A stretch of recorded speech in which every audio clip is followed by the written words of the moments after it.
Hello. Hello, guys. Hi, Sean. Cindy.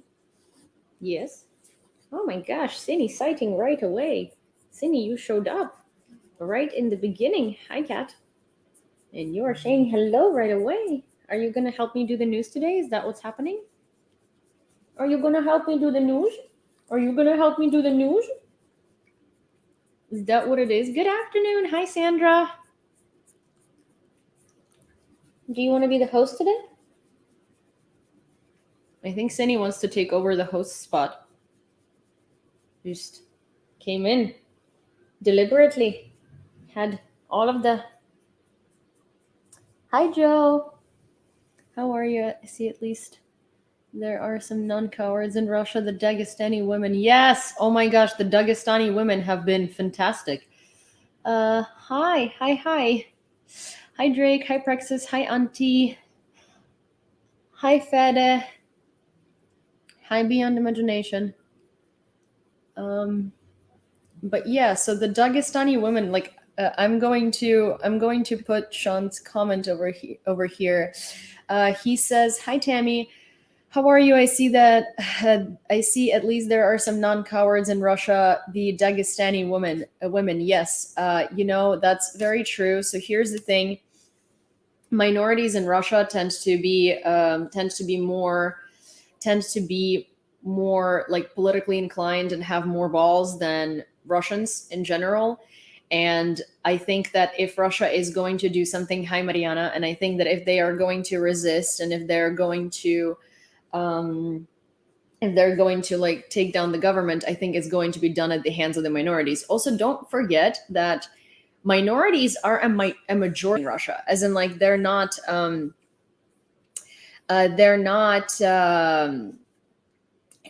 less of them than ethnic Russians. It's just that if you divide them onto each separate minority, then they are a minority, right? But if you take all of them together as non-ethnic Russians, then there are more of them than the ethnic Russians, right? And also they have much more balls to do stuff than Russians do. With that said, though, I do want to make something very clear. I do want to make something very clear. These women are still not protesting against the war. They are protesting against mobilization. So sort of like to give them credit for having balls, yes. To make them to be like, oh my gosh, look, good Russians and stuff like that. No, like none of them were protesting before mobilization started. None of them cared about the war. I've seen interviews with a lot of Dagestani women about their dead husbands and sons and brothers and stuff like that. And they said that they died an honorable death protecting their motherland. So let's not confuse these two things. Hi, Kay. And I just wanted to bring that up because I think that's super important. Now, onto something also very important. I know that all of you are waiting for the Tork video. And as you might have noticed, the Ukrainian version has been hidden from my profile for now. Okay. First of kindly, cat, troll.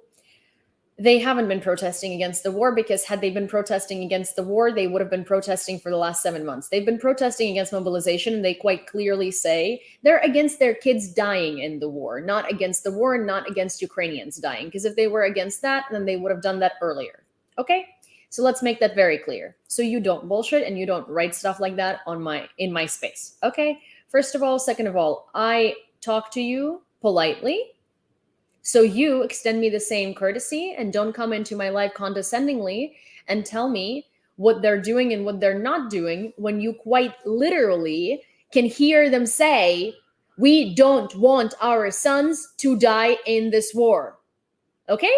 They're protesting against the mobilization and against their kids dying on the front lines. They're not protesting against Ukrainians dying. So, no. Anyways, sorry, I have a very short fuse today. So anyone who's a troll and anyone who is gonna write some sort of like garbage in my comments is not going to be tolerated today. I literally have zero. I have zero bandwidth for that. Okay, so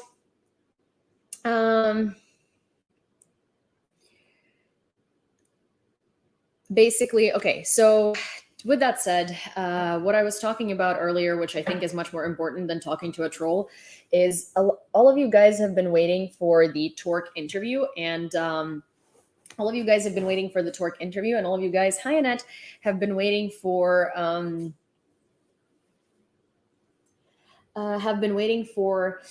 the one that's going to be dubbed in English. So the voiceover is done. We have completed it. Matt did such a fantastic job. In fact, I will play you the introduction from the. So I'm gonna give you this. Here is what's gonna end up happening because last minute, UpSec decided that they want to see the video first before I can actually release it.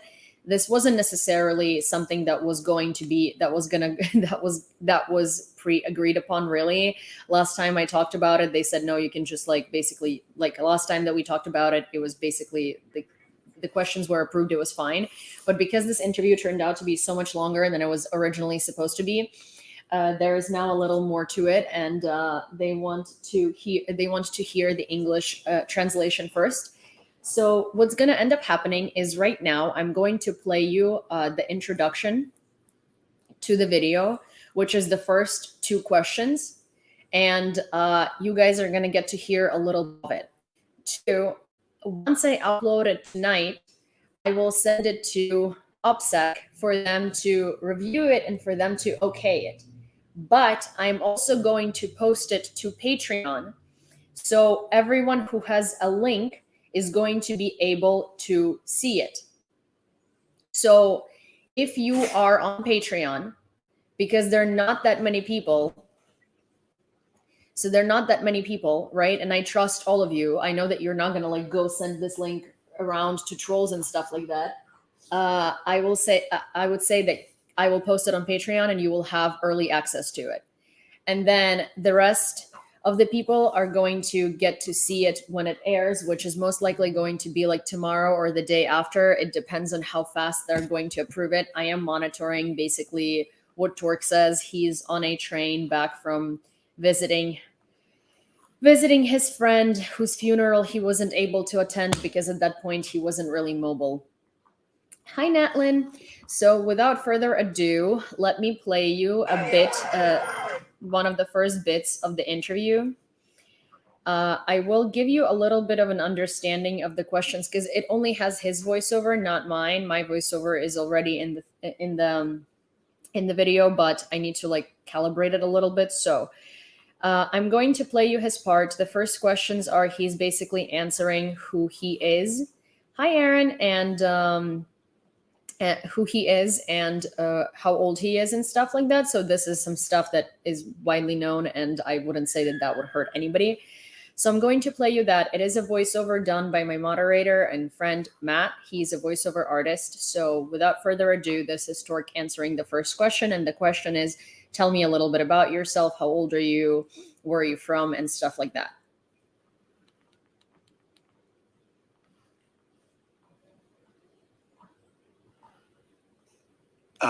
27. I was born in Mariupol, raised in Mariupol, and lived there the whole time. I started serving in my city too. Azov is the battalion.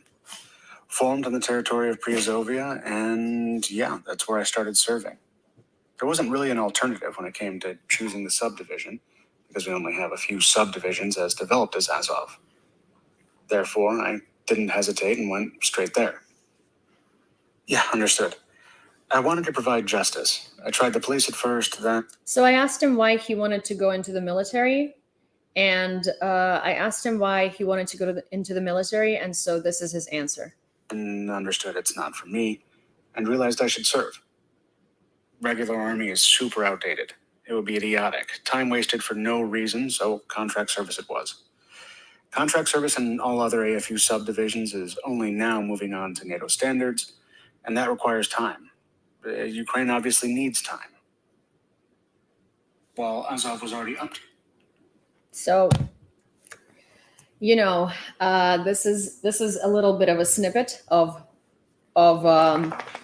what the video is going to sound like, and this is a little bit of a snippet of introduction for you to Tork. Again, out of my hands, I had the Ukrainian version up. I had to remove it. I had to hide it. So it's hidden right now, and it's still available to those who have a link. So if you were able to watch it for a little bit, then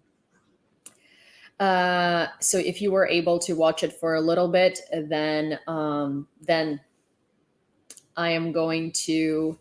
If you were able to watch it for a little bit, then you are going to be able to watch it if you still have a link. I mean, if you are Ukrainian or Russian speaking, please, if you have the link, do me a favor and don't keep sending it to friends and family right now. Do it when you see it back up on YouTube, because, last minute, there was some change to the situation. But you know what? I'm also going to let me see, because there is a part of this Cinny baby that I'm going to let you hear as well for 1 second. I don't know. There was one that was very, very good. And let me just kind of find it. 1 second. Cinny, please stop.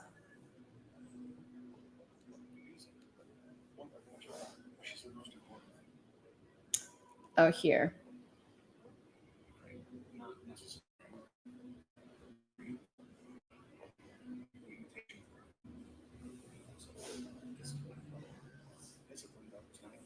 One second.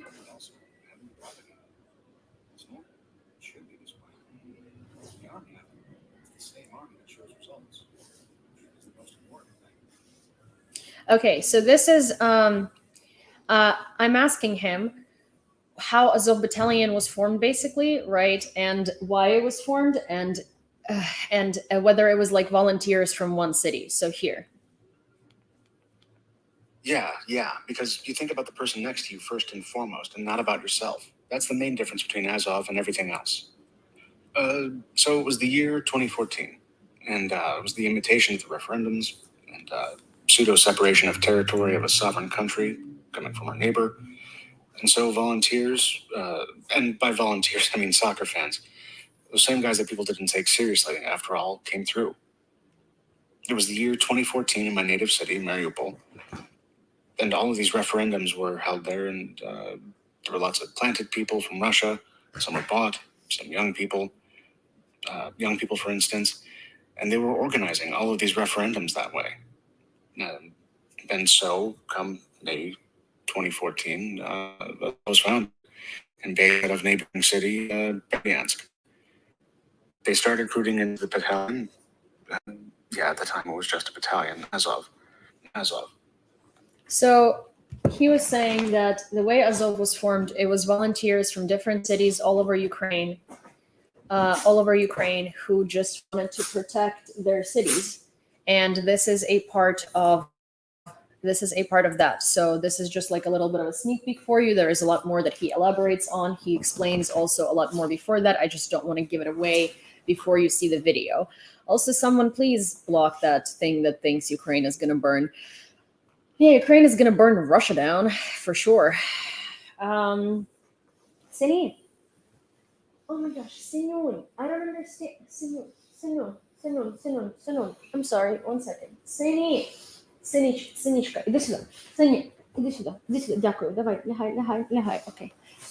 She's having a lot of trouble, and we're healing her from allergies, but they're really, really getting to her, and she's consistently stretching, and she's consistently just being very, very uneasy. And so I'm sorry, but I have to attend to her from time to time, because I don't want her to hurt herself, or make the allergies worse, or perpetuate them, or anything like that. So I'm just trying to prevent that from happening. Sinon, can we come down? Okay. 1 second. I'm sorry. This is hi, Jillian. There's a little. Cindy, come here, baby. Cindy. Oh my gosh. Cindy, come here. Come to me. Come on. We're gonna get you some Benadryl, okay? But chill out, chill out, chill out, chill out, chill out, chill out, chill out. Chill out, okay? Chill, chill, chill. Синечка, синь. Синя. Okay, here. Look.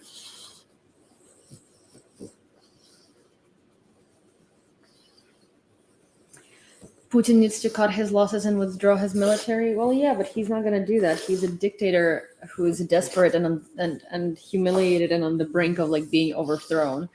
He's not going to do that. But yes, so someone asked me if I had seen.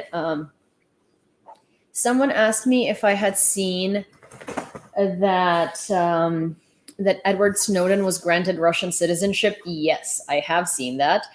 I think it's very funny. That decree was signed by none else other than Putin. So he's the one who actually granted him the citizenship. So it wasn't even like he applied for the citizenship and he was like granted it. No, like Putin gave him a Russian citizenship and signed a decree for it. So it was like a personal.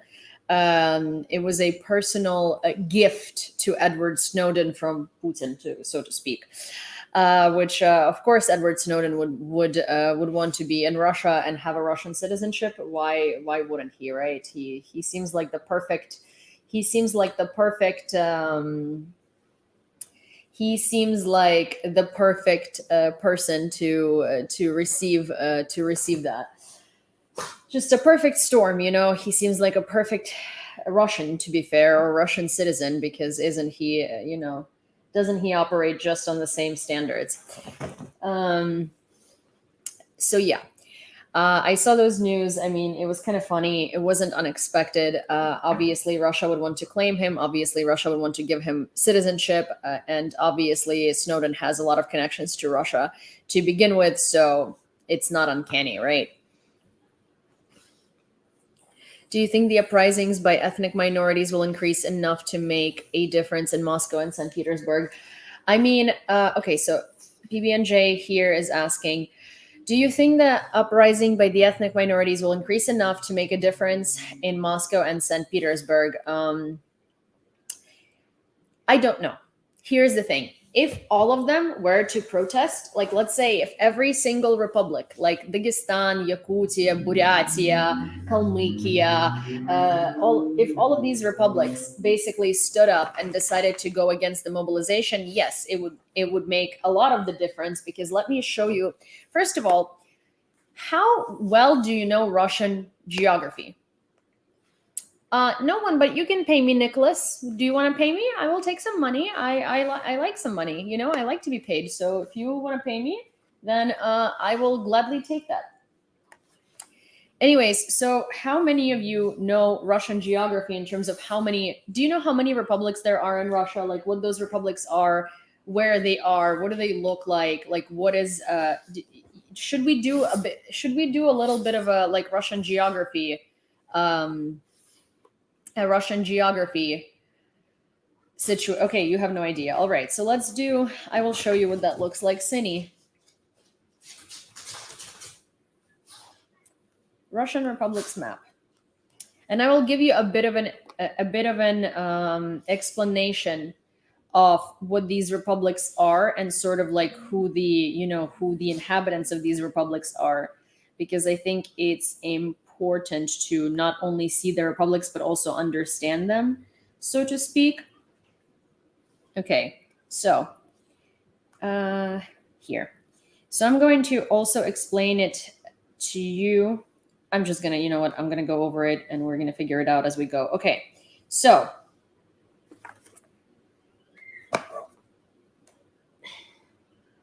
this is a map of Russia and Russian republics.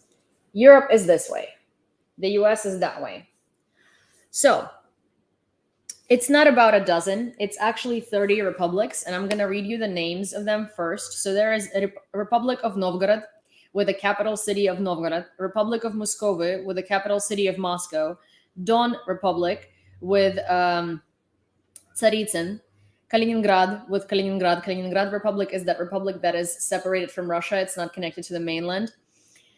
Then there is Republic of Adygia, Karachay-Cherkess Republic, Kabardino-Balkar Republic, Republic of Ingushetia, Chechen Republic, Republic of Dagestan, Republic of Kalmykia, Volga Republic, Republic of Mordovia, Chuvash Republic, Mariel Republic, Republic of Tatarstan, Udmurt Republic, Vologda Republic, Komi Republic, Nenets Republic, Republic of Bashkortostan, South Ural Republic, Southwestern Siberian Republic, Altai Republic, Republic of Khakassia, Tuva Republic, Republic of Siberia, Republic of Buryatia, Far Eastern Republic, and Sakha Republic.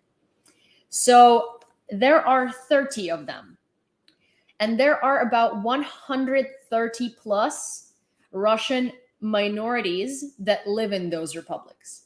So it's not just like, oh, we have 30 different nationalities living in these republics. No, there are way, way, way more than that. It's about 130 different ethnicities that live in Russia. And I mean, like, they're not just like a little different than Russian. No, it's like a whole different ethnic group of people. It's a whole different, like, they have their own history, their traditions, their languages.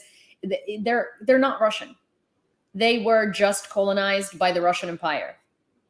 Okay, so the republic that you are talking about very often is Dagestan.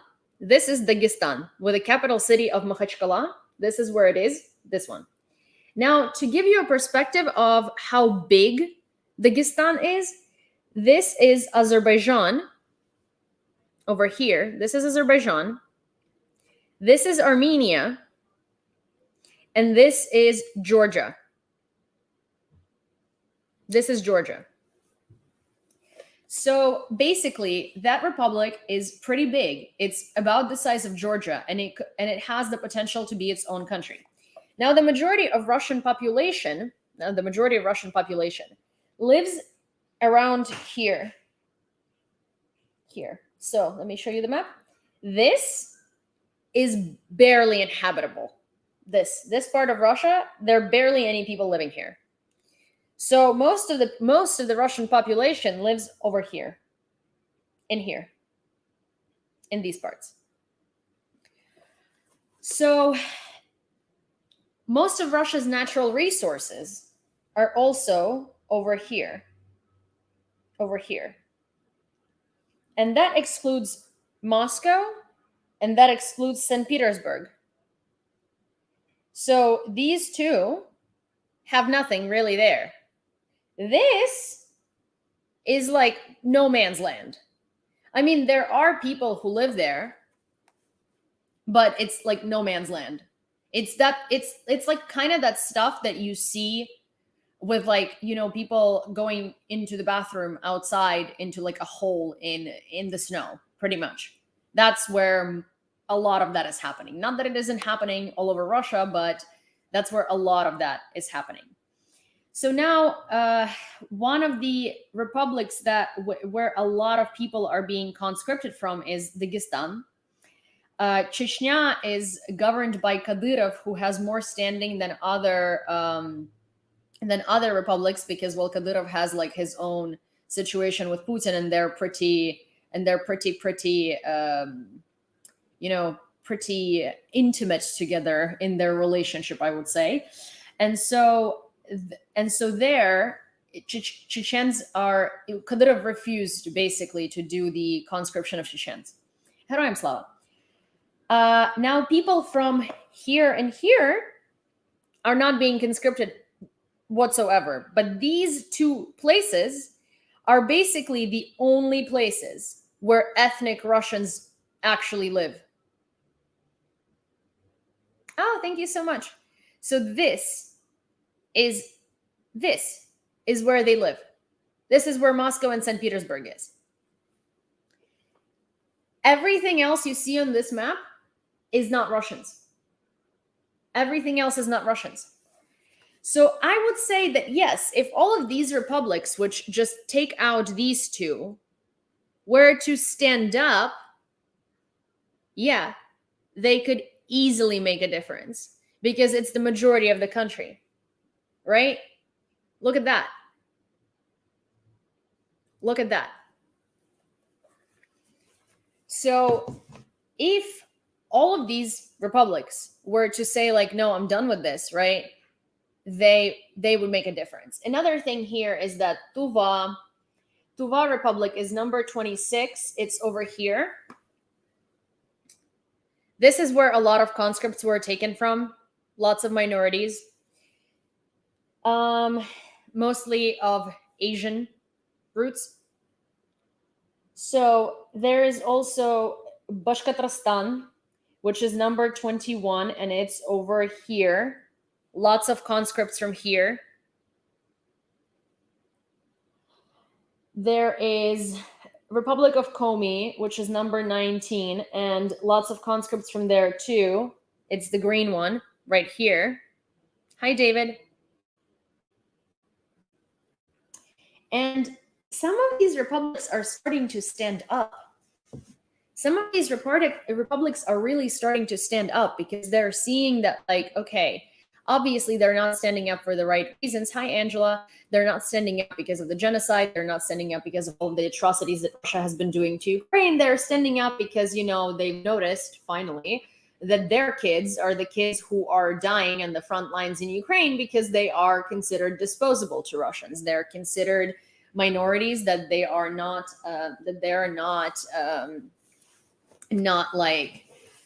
they don't see a problem sending to war. They don't see a problem with them like dying in the war.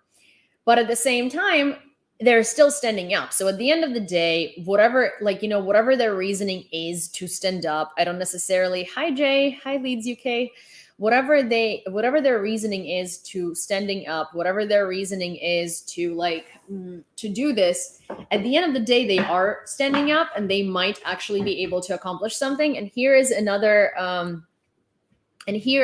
thing.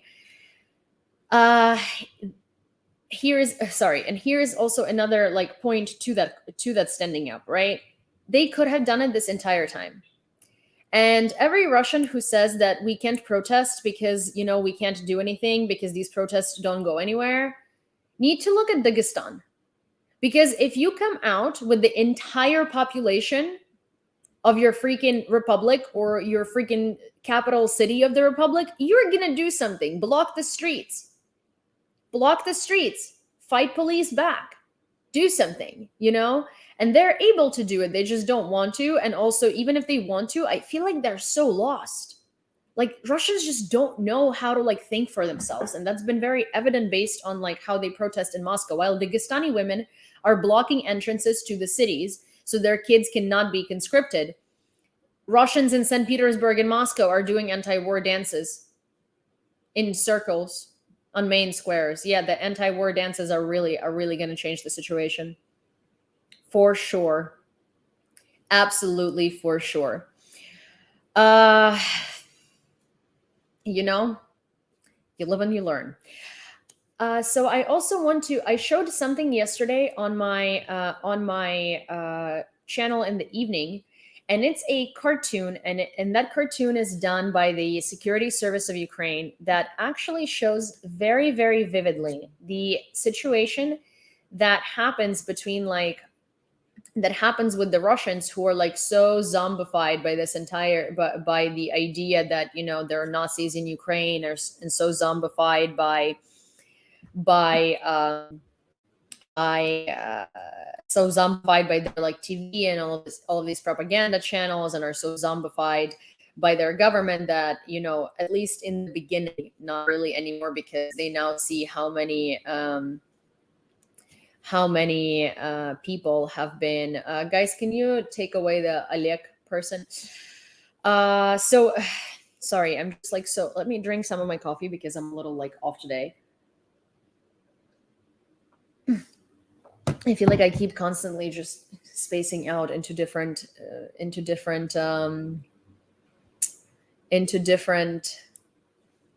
space and time continuums.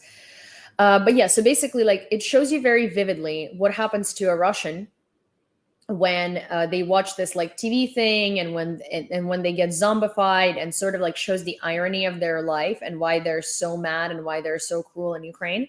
And so I'm going to share my screen over here, and I'm going to show it to you on YouTube.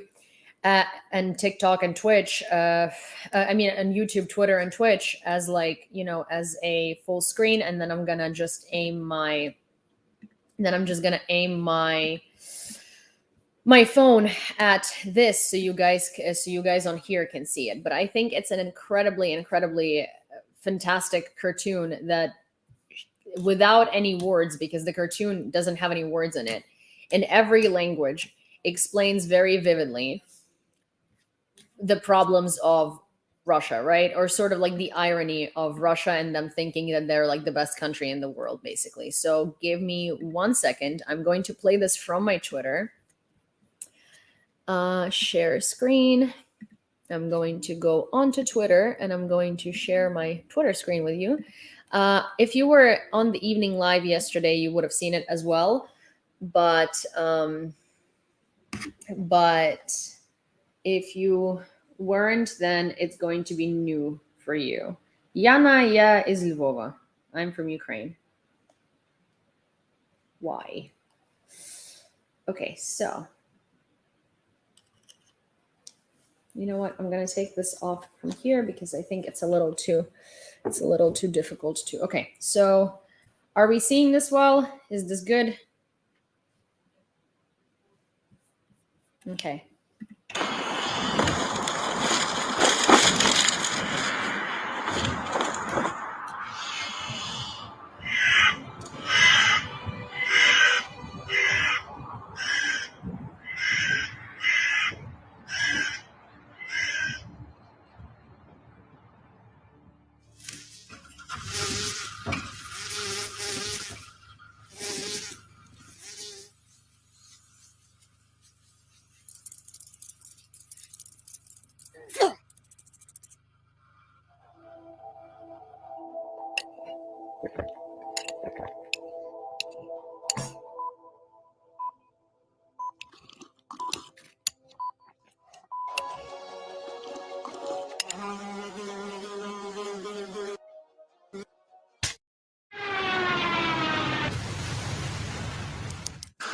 Она утонула.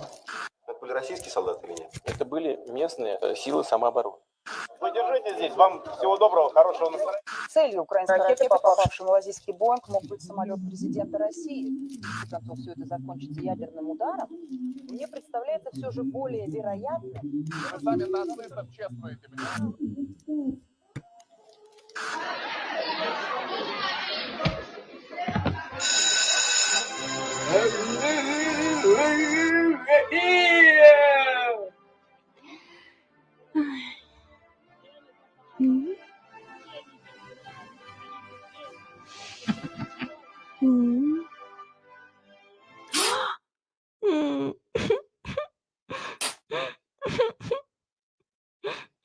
Рот сейчас закройте. Это ваша нацистская нынешняя Украина. А то сейчас накормлю. Ты упырь нацистский! Не надо говорить гадости! Шел вон! Шел отсюда вон! Собрался и вон отсюда! Совпадение, не думаю. Но убивают детей Донбасса. Ну с кем убивают?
Специальная военная операция идет по плану. В целом основные задачи выполнены. Потому что я люблю Россию.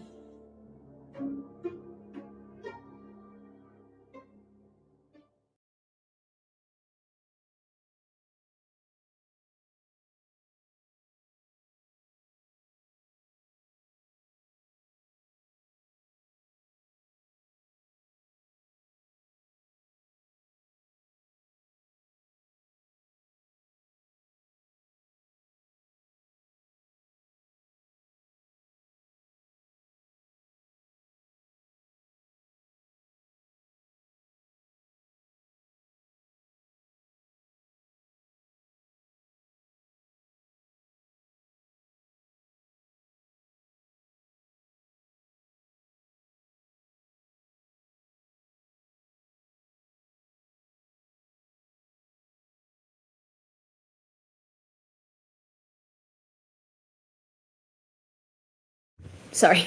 Hi, sorry, I forgot to unmute my mic on YouTube, so I'm going to have to explain it. So this is actually how a lot of minorities in Russia live.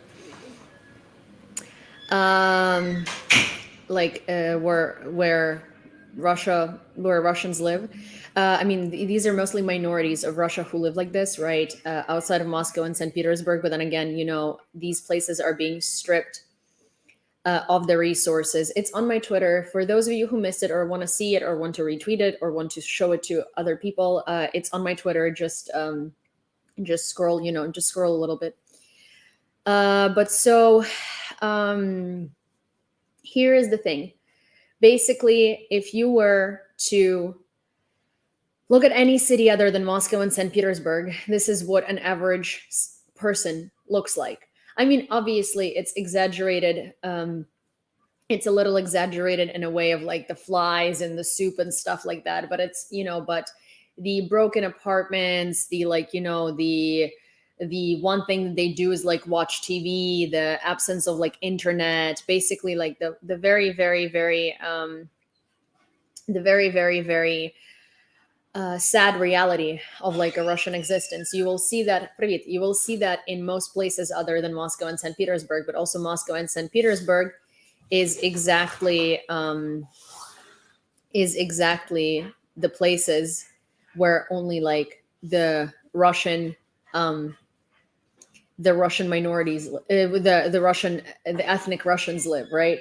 So I think this is a very, very, very telling, very accurate representation of kind of what your average Russian is exposed to every day and has been. And sort of like does that. Do you feel sorry for them? No, I don't. I don't because they have, I really don't because they perpetuate. Well, here's the thing. If we're asking about minorities, it's a very complex question because I mostly don't, but I do in a little bit, right? But then at the same time, like we have been colonized as Ukrainians just as much as all of these minorities have been, like with the same methods, with the genocides, with all of this stuff. And we stood up and we separated ourselves. We didn't let them take us over. We didn't let them use us. So here's the thing. I don't, because you should be able to stand up for yourself. We were treated like minorities in our own country by Russians, and we still kept fighting. Like some people think that this fight started 8 months ago. Some people think that this fight started 8 years ago. It started more than 300 years ago. For more than 300 years, we have not been giving up. We have not been giving up. Since 1700s, when the Russian Empire decided to come in and colonize us, we have been fighting for our freedom. Not as much. Come on, how can you compare Ukraine to Dagestan? Ukraine did not have resources from the West until 8 months ago, honey. This fight from Ukraine has been happening for 300 years. We had no Western resources, honey. No Western resources. For 8 years, people were denying that there is an invasion happening in our country, and we're calling it a civil war. And we're calling us Nazis and making documentaries about Ukraine's elite neo-Nazi militia. We didn't have any support from the West. Actually, in fact, we had the West all up against us and all with Putin. So don't tell me that that Dagestan doesn't have resources from the West. Neither did freaking we. And we also, you want to say Russia commits genocide against minorities? We were a fucking minority for Russians. Holodomor. 10.5 million people dead. The forest in Bukivnya, repressions by Stalin. 18.5 thousand people, and that's just discovered and confirmed bodies. We didn't have any resources from the West.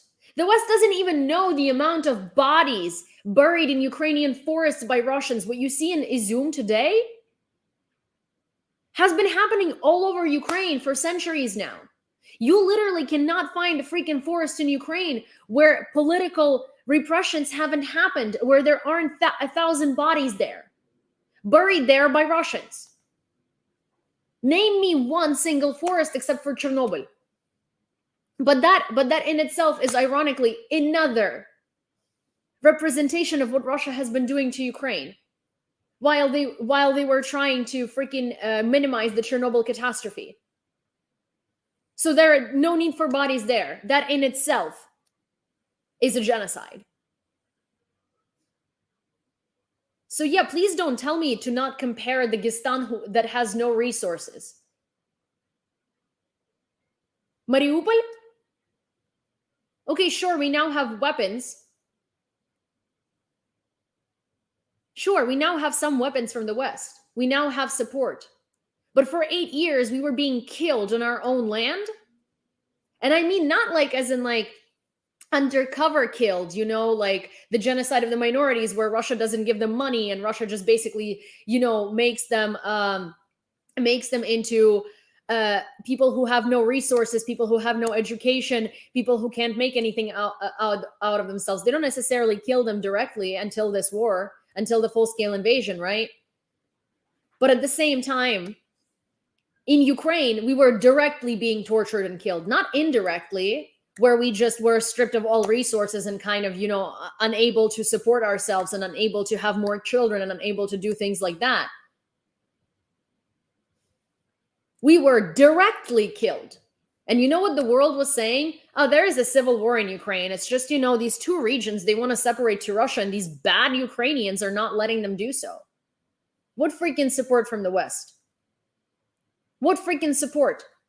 Ukraine has been having it worse than Dagestan for like centuries, with actual genocides, with actual tortures, with actual repressions, with everything. And no one blinked an eye. Yet, Dagestan gave up and was like, you know what, screw it. We're not going to try. We're just going to let the Russian Empire take us over. And Ukraine kept dying and dying and dying and dying and not letting Russia turn us into Dagestan, into Kalmykia, into Buryatia.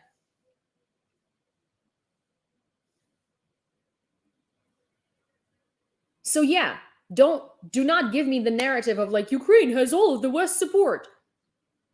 People who love saying that like genuinely piss me off to the brim of no return, because yeah, now we do. But when Russians ask me, where have you been all these 8 years? I want to ask the people from the West who are like, Ukraine gets all the support they need. Nobody else in the world was getting as much support as Ukraine. Where was that support for 8 years? Where was that support when grandmas were being tortured in Donetsk? Those torture chambers they're finding in Kharkiv region right now, you think this is exclusive to Kharkiv? This has been happening in Ukraine for 8 years. For 8 years. The same stuff at which you're gasping right now and you're like, oh, how could this happen? This has been happening for 8 years. It just was limited to Donbass.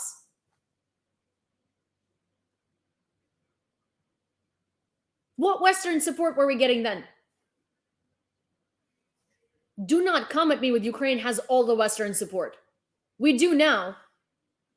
Except it took 8 years and thousands of people dead. And the entire community in the world telling us that we're crazy Nazis who don't let people speak Russian in our country. So don't you freaking dare. Don't you freaking dare telling me that the only reason Ukraine is fighting and resisting is because we have the West support. We did not have it. For 8 years, for 300 years, for 30 years. You want to break it down? We didn't have it in the last 8 years. We didn't have it in the last 30 years. We didn't have it in the last 300 years. And no one knew what the Ukraine is, just as much as no one knew what Dagestan is. Okay? Every single time that I would be telling somebody in the US, when I came here in 2011 or 10 or whenever that was, that I'm Ukrainian, they'd be like, oh, as in like a region in Russia, right? No, as in like a sovereign country. Ukraine. Oh, same shit. Couldn't even point it out on the map. It's the biggest country in Europe.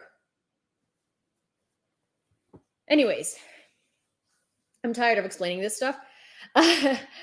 I don't even know where I was at when this started and what I was talking about, but point is that yes, if anybody is able to resist, and if anybody is able to actually stand up and do something, it's going to be minorities. It's not going to be it's not going to be like the majority, right? It's not going to be the blonde, blue-eyed Russians, because those are going to continue dancing in a circle in St. Petersburg and then being like, well, our protests are not leading to anything because we were dancing in a circle in a dictatorship with a sign no to war, and then we ended up in jail. But also when they were putting us into war, no one was helping us. They were just filming. How did it not work? Why is the dictator still dictating?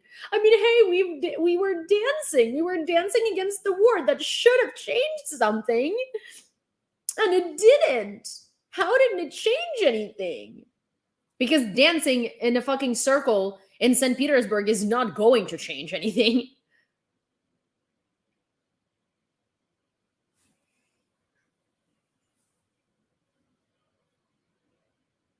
But it seems like life is a little bit easier in Ukraine than Russia. Oh, is it easier in Ukraine than it is in Russia?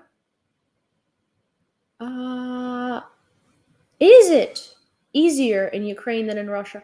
So let me get this straight.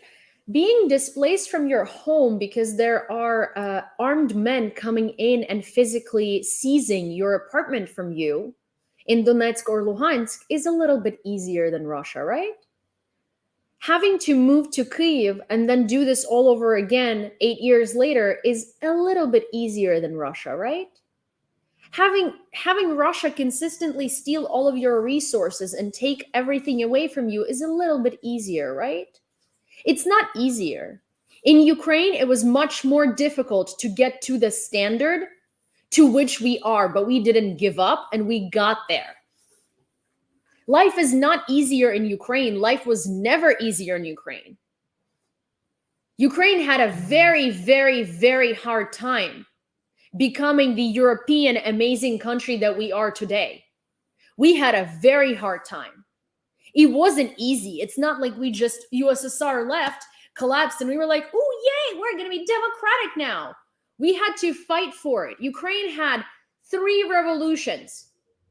Since 1991, we had 3 revolutions, and all of them were because of the presidents that were letting Russia do whatever it wanted to us. And the people came out and the people fought. Our election in 2004, we knew it was rigged. It was rigged 3 times, and 3 times we were on Maidan, and we were not letting it go until democracy prevailed. Millions of people. And that is not a weird thing in Ukraine. That is a very common occurrence. We hold our government accountable. Our people hold our government accountable. It was never easy. It was never a jolly ride. Life in Ukraine is better standard than it is in Russia because people of Ukraine did not let it become as shit as Russia. People of Ukraine did not give up on Ukraine. People of Ukraine did not give up on our nationality. People of Ukraine did not give up on our identity. People of Ukraine did not give up on our standards of living. It would have been easier to succumb to Russia. It would have been easier to become another Kalmykia, Buryatia, Dagestan, whatever. It would have been. It was not easier. Та Порошенко, бляха, хай йде нахуй, перепрошую. Порошенко – це гівно. Я взагалі не розумію, я зі Львова, в мене у Львові всі, бляха, обожнюють Порошенка. Я не розумію, яким чином взагалі це сталося і як він взагалі так просунувся. Anyways.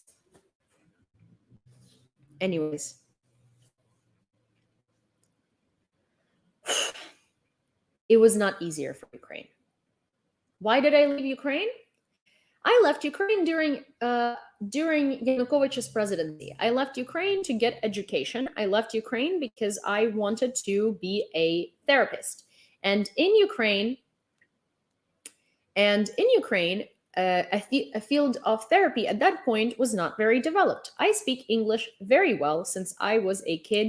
At 5 years old, I was pretty much fluent in English because I had a tutor, or like a nanny tutor, who was an English speaker, and I started learning it from her. So by the time I was old enough for college, I had basically any country open for me that had English speaking programs because it was basically my native language and I was fluent in it. So I decided that I wanted to go to the US, where the field of psychology is incredibly developed, and I wanted to get my education here. I wanted to get a degree, and then I wanted to practice psychology, whether it be in Ukraine, whether it be somewhere else. I wasn't deliberately moving away. I wasn't trying to not come back to Ukraine. That was not the plan. The plan was to get education in a field that isn't very developed or profound in my country. At that point, I wanted to I'm an overachiever. I always want to, if I put a goal in front of myself, I want to get to that goal, and I want it to be done in the most proper way it possibly can be done, in the best way that it possibly can be done. And so I wanted to be a therapist, and I wanted to get the best education to be a therapist. But by that time, I got to the United States. I started studying psychology. It's a long story for another day. I got veered into the field of graphic design. I really liked it. I became a UX designer because I already was studying psychology, and UX design is, design has purpose and design has intent and design solves problems. I thought it was really cool. I started studying that. So I became a UX designer. I also had history, like my minor. I was always very interested in it. And then I went and started doing OPT, which is optional practical training. And in the middle of that, I got married to a man who is American. Well, I mean, he's not just American, he's like, Brazilian and a lot of other things, but I got married. And now I'm basically here. And my life is here. And I've been here for a very, very long time. And it's not as easy to just pick up and move back, because I got here at a young age. I got here as a teenager. I became a person here. There is a lot of roots that I kind of, that are in the ground here at this point for my life. And that's how it ended up. But I don't want, but that doesn't mean that I moved away from Ukraine and I'm like, all right, bye-bye. I don't want to have anything to do with you. No, like I have some business in Ukraine. I would like to invest into the renewal of Ukraine. If I'm going to have an opportunity to, I am going to be actively participating in the development of Ukraine. And I'm very, very proud of my country. I'm still a citizen of my country. I'm not planning on giving up my country's citizenship. Unless there is an ability to get dual, then I will get both the US and Ukrainian citizenship. But I love Ukraine and I want to be a citizen of Ukraine. So if that question was by any way trying to steer it towards the fact that, like, then why did you leave then? Well, because I had a reason to.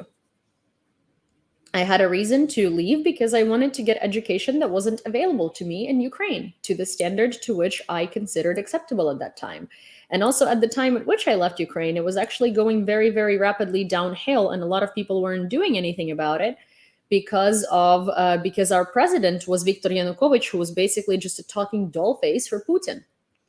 That is the guy that ran away. That is the guy that was impeached, and that is the guy that caused the revolution of dignity, basically. Or rather, the revolution of dignity happened despite him because of how disgusting he was. Thank you, James. So yeah, so that's how I ended up here, and I've been here for 11 years. And now, not unfortunately, I'm very happy that I do have my husband here, and I'm very happy that I do have Heroям Slava. And I'm very happy that I do have, like, a home here, and I'm very happy that I do have a family here, and I'm very happy that I do have my life here. And it just so happened that life kind of went that way, and now I'm here. But at the same time, I'm not going to just, I'm not trying to just like leave Ukraine forever, and like not have any ties to it. Neither do I want to not invest in it. Neither do I want to not help it develop. And that's that. Also, I did just answer. There is a question here. And they're asking, Yulia, what are your thoughts on Poroshenko? And I literally,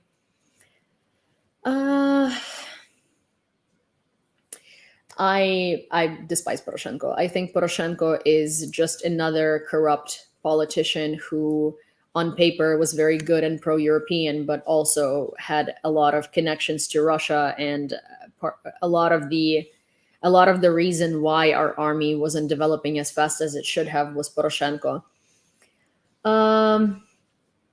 And a lot of people who I think that he is one of large reasons why Ukraine was having such a hard time. And I think that he was giving a lot of information to Russia, and I think he was giving a lot of I think he was perpetuating our issues, and he was very corrupt. And he had one thing that I'm going to say is that after the 2014 invasion, and he ran for president to basically be like, I am going to separate us from Russia. I am going to be the pro-European guy. I'm going to be good. We're going to eliminate corruption. We're going to do all of this. He has a Roshen is his candy factory. He's one of Ukraine's oligarchs, basically. And he had factories in Russia and Belarus and was still making loads and loads and loads of money in Russia up until now, up until this year. I think that's all you need to know about the person who was about how hypocritical he is. So that's that. And I'm going to get attacked. There is, how in US we call, in US, well, I moved from Ukraine a long time ago. My parents still live in Ukraine. My entire family lives in Ukraine, and I'm very closely connected to Ukraine. So I'm not a real Ukrainian. I'm a real Ukrainian. I'm a Ukrainian. I have a Ukrainian citizenship. I was born and raised there, and I lived there more than half of my life. So there's that. But what I was trying to say is that yeah, so in the US we have like Trumpers, we call them Trumpers, right? Like the avid Trump supporters, and we like to refer to them as like bots that are going to defend Trump no matter what he does. So in Ukraine we have the same thing. We call them Porokh bots, Porokhobote, which is like Poroshenko's bots that are going to defend them any way that they can, no matter what he does or says. And they're just like, he is the best. Zelensky sucks. Poroshenko was the best president in Ukraine. And it's like, by what standard? By what measure? By what measurement? Thankfully, there are not that many of them that think that. And thankfully, they're not like, it's not the same as Trump supporters where there's many of them, but there are enough that anytime I say anything bad about Poroshenko in my videos, I have like an army of Ukrainians who are like, really? That's what you think of him? He's one of the best presidents. He got us no visa regime with Europe. Did you know that? Did you? What did Zelensky do? What did Zelensky do? So it's like, I get people like that, and they sort of like, oh, thank you, Netlin. And it's just like, it's kind of stupid, but it is what it is. And it makes me laugh every time I see all of these like Poroshenko is the best president in the history of Ukraine comments. I'm like, how?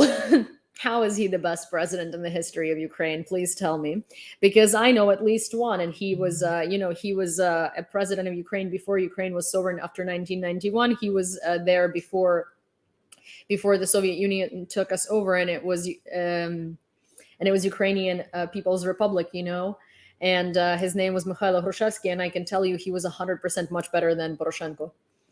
So yeah. Okay, so. Sorry, that was a really, really long discussion about Poroshenko, which is something I never want to do in my life because I don't think he deserves as much attention or credit. We're going to dive straight into the news right now, and I am going to go turn on the light because this room is really dark, and as you might know or you might not know, I have very sensitive eyes, and to you it might look like it's really light in here, but it isn't. The sun is on the other side today, and it's like, particularly here, it's really, really dark for me. So one second. See now. Oh, and for those of you who are not familiar with my little dog, I'm going to show you her because I think she deserves all the attention in the world. She's going through some allergy problems, and we're going to go get her some Benadryl after this live from here. But I'm going to show you how smart of a little baby she is. Stop. Wait.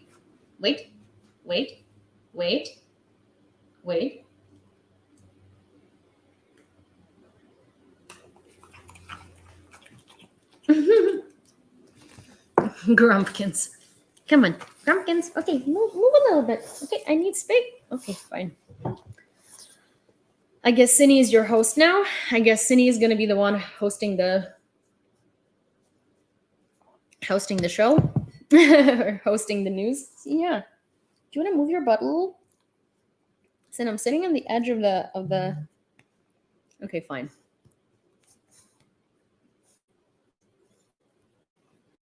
No collar? Well, yeah, she's not wearing her collar indoors. She's not wearing her collar indoors. Okay. Better chocolate brand. Well, I mean, here's the thing. It's really sad that Poroshenko is the owner of the Roshan because I love Roshan chocolate, and I think it's so good that it like pains me that he is the one who owns it. Oh, Armin comes in with the quote. So Armin every day sends a quote, and I really like to read them out because they're very, very good in my opinion. So he says, Voltaire said, it's difficult to free fools from the chains they rever. This is a very blunt and very accurate statement about human nature. Dumb people enjoy being told what to do by the tyrants. Yep. That's what I was saying about Russians. You know, Russians consistently tell me, we would resist, but we don't have an opposition leader. We would do this. How are we supposed to do this if we don't have anybody to lead us?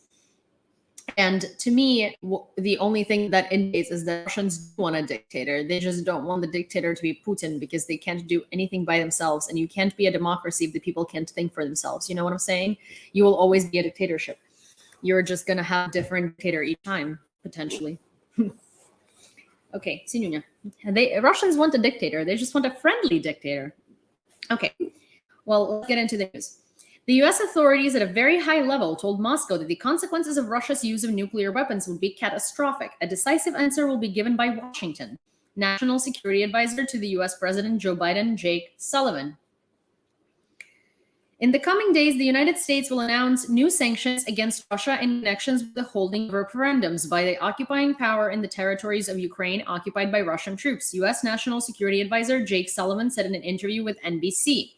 Sanctions against legal entities and companies outside of Russia that support referendums, you will see this in the coming days. The United States will make additional statements. This will only redouble our efforts to provide Ukraine with weapons and military equipment, Sullivan stressed. He also promised that the US government would continue to facilitate the supply of Soviet tanks remaining in other NATO countries, as well as other weapons to Ukraine. Okay, you decided to give me some space? That's nice. Thank you. That's very sweet of you, Sin. Okay. Okay, fine. I can finally read well now. Okay. Ukraine received NASAMS air defense systems from the United States. President of Ukraine, Volodymyr Zelensky, said in an interview with CBS.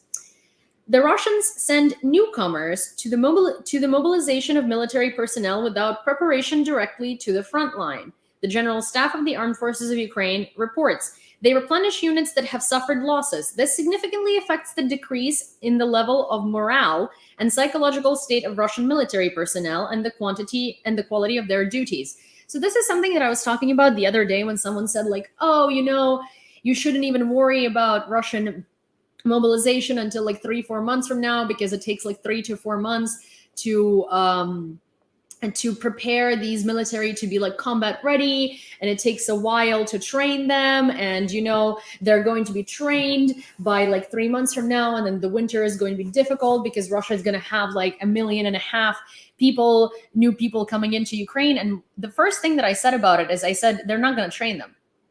It's just going to be cannon fodder that they throw into the front lines. It's going to be like an endless supply of cannon fodder. They're not going to be training them. There is not going to be any change in what's happening. It's just that now you're going to have to basically eliminate from the Ukrainian side more personnel and more civilian people without uniforms for just coming onto the front lines, because you can't call them an army because they're not armed and they don't have armor. So that's like one of the things, you know, they're not going to be training them. This is how they come. They get into the military, they get drafted. This is literally how the procedure is. So you get the draft letter, you have to show up the next day in your military commissariat. The next day at 10 a.m. At 3 p.m., you're deployed. And then the next day you're in Ukraine, or however long it takes to get from your republic of middle of nowhere Russia to Ukraine. So this is just literally cannon fodder. And to anybody who was analyzing this as like a professional military person who has been, you know, in the armed forces of America for like 21 years and whatever, and knows what they're talking about.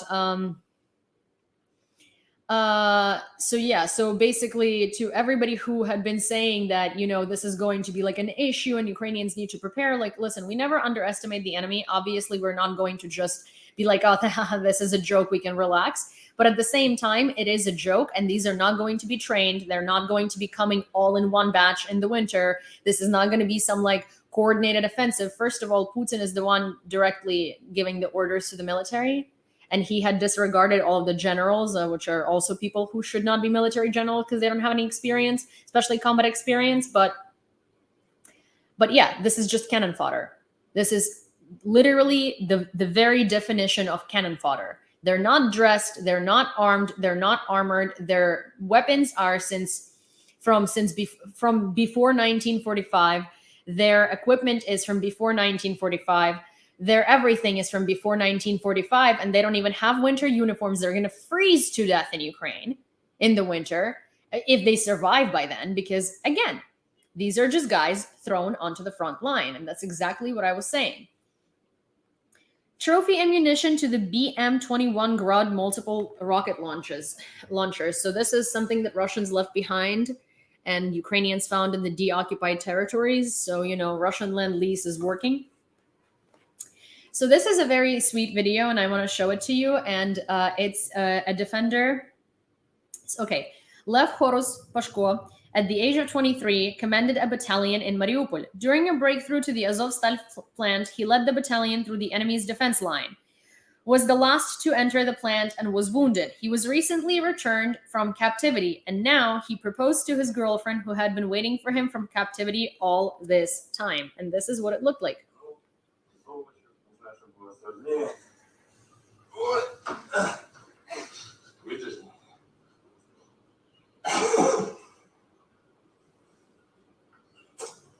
Он цветочки подавал.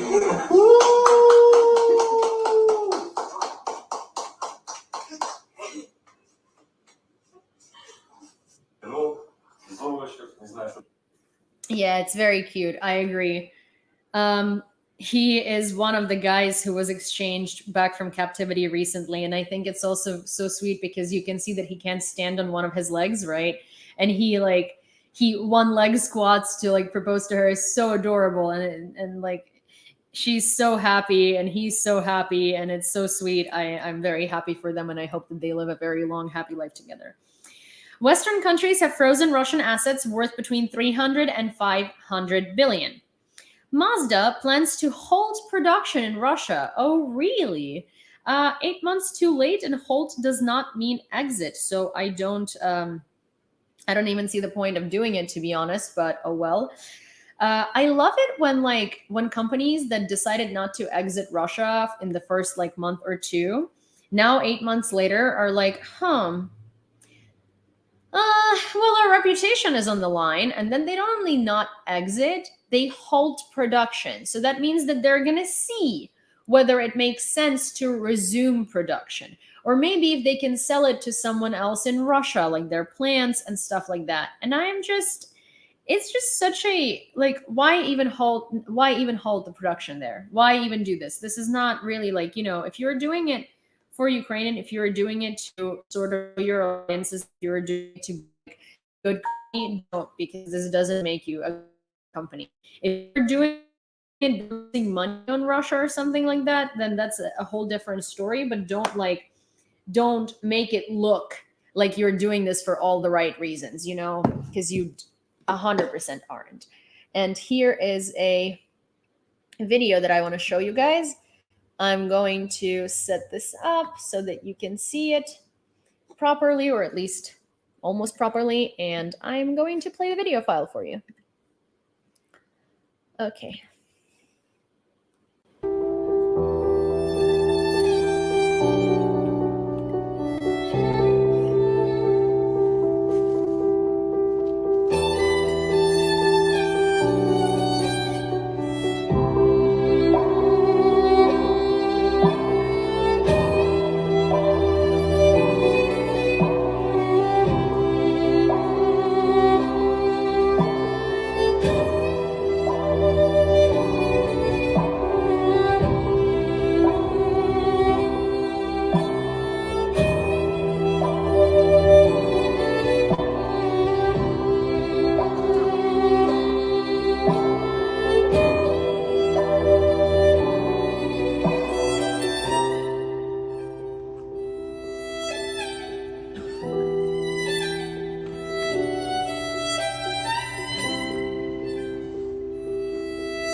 Microphone, right? So I like to show some palate cleansing videos, that are very sweet amid all of the very heavy and brutal news about the war. And I think that they're really helpful. And I think it's really telling that this is what they do near the front lines and that this is the entertainment they enjoy. Because contrary to this, if you saw what Russians do, is they play the a life of a thief songs. It's kind of like, Life of a Thief is sort of like a lifestyle in Russia. It's a very popular one. And they also have songs.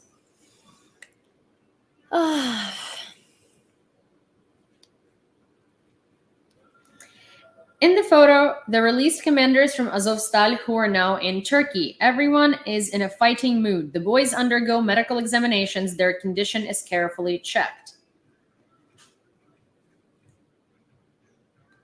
Prokopanko, Volina, Kalina.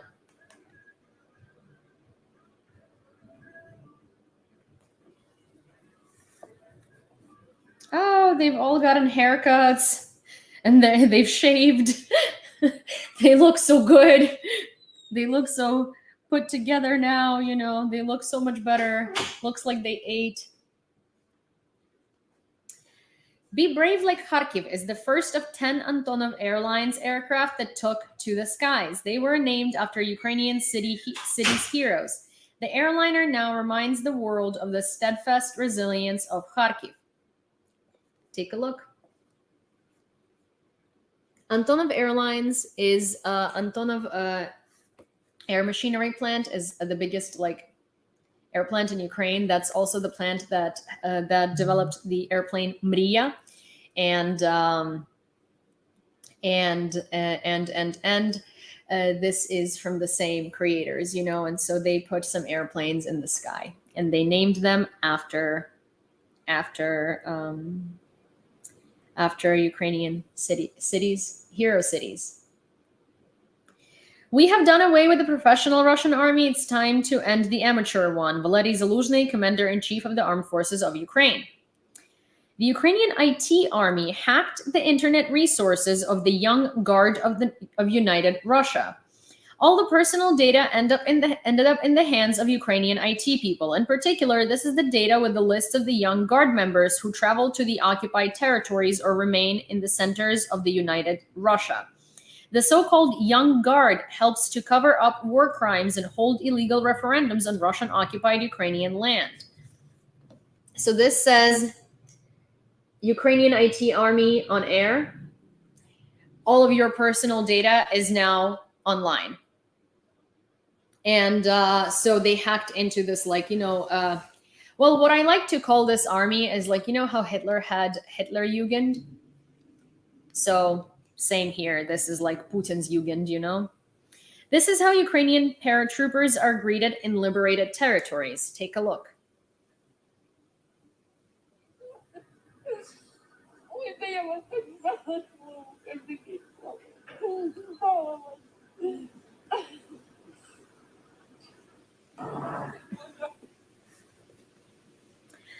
The participants of the pseudo-referendum in the temporarily occupied territories of Ukraine throw empty ballots. If one looks closely at the ballot in the photo, one can notice that the squares where a checkmark should be are empty. So this is quite literally just like propaganda. Look. So they're filming people who are voting, who are so happily voting. Look at the ballot. Look at the ballot. It's empty. Same here. Empty. Empty.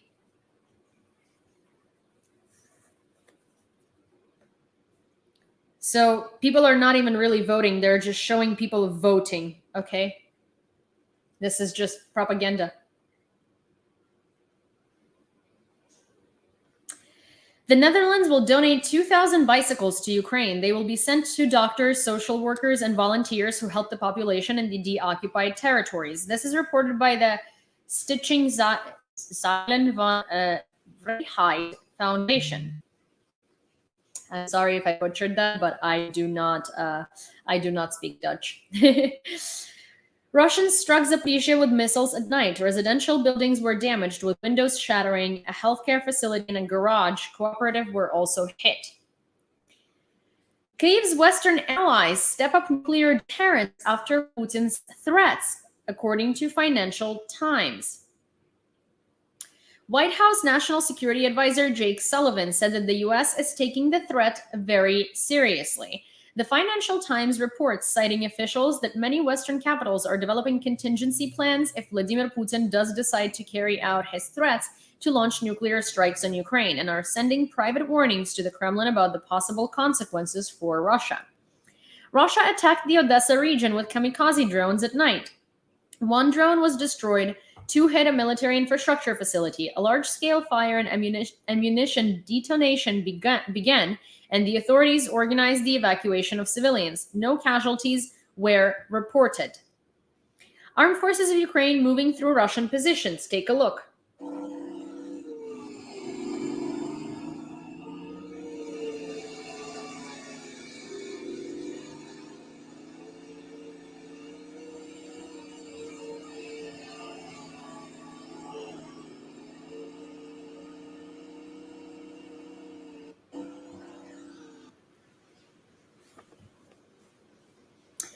I do not think he's bluffing. President of Ukraine Volodymyr Zelensky about Putin's threats to use nuclear weapons on Ukrainian territory in an interview with CBS.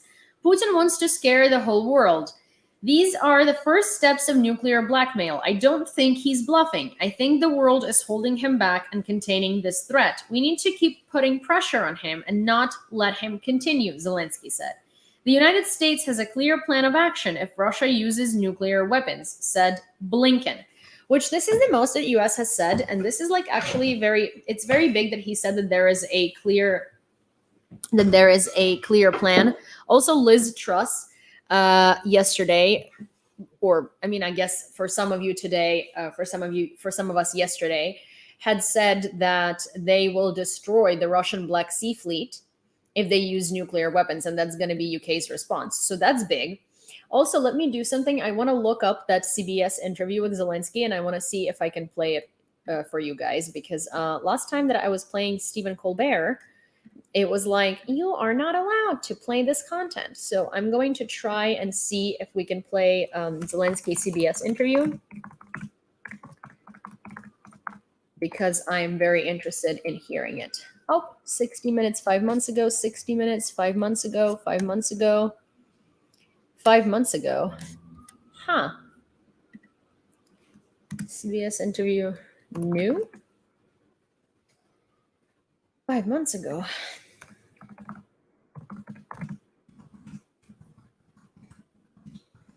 Let's see if it's somewhere else online. 1 day ago, CBS News. Okay. Okay. So I think I can play it, but I need a, 1 sec. Ukrainian President Volodymyr Zelensky. Give me 1 second, guys. Why is it not? Okay. All right. So let me do this. Let me share screen, and then I will show you. I will show you what's happening. Share screen. We'll do Chrome tab, and we will do full interview. Zelensky, the face of the nation. 1 second. Let me do this so you guys can see it.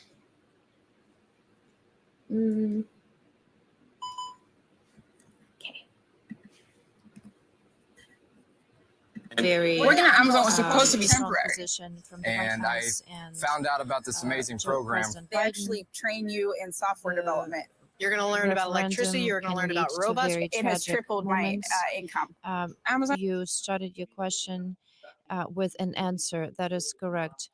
Those people who don't come to referendum, Russians can turn off their electricity and won't give them an opportunity to live a normal human life.